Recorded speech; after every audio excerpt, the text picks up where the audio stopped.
une photo d'un surfeur qui sort d'une vague en sautant en réalité. C'est un kick-out, c'est une célébration, on va dire. Et ce qui s'est passé, c'est que grâce au vent, la planche s'est alignée parfaitement avec le surfeur, avec Gabriel Medina, pour ne pas le citer, effectivement, il faudrait le citer, qui est un habitué de ce genre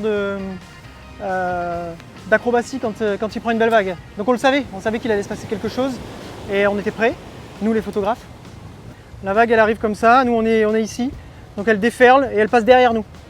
Et en fait on prend le moment où le surfeur prend la vague et puis elle tourne derrière nous.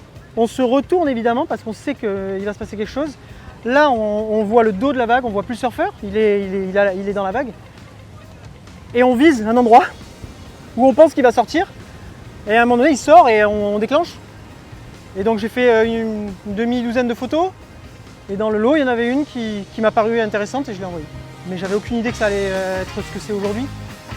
Et j'ai compris au fur et à mesure pourquoi est-ce qu'elle était iconique en réalité. Ou du moins aux yeux des gens qui ont l'air de l'apprécier. Donc une demi-heure après, j'ai regardé, là mon Instagram il avait explosé. J'avais des milliers de likes, donc j'avais triplé mon nombre d'abonnés. Et donc je me suis dit, très bien, cette photo-là, elle fait quelque chose qui semble vraiment important. La chance que j'ai, et la chance que le surf a, grâce aux Jeux Olympiques et grâce à cette photo finalement, c'est que comme c'est pas une photo de surf, comme c'est pas une photo de spécialiste entre guillemets, les néophytes ça leur parle. Ils peuvent voir cette photo et se dire mais elle est incroyable, alors qu'ils s'en foutent du surf. Mais parce qu'elle est belle,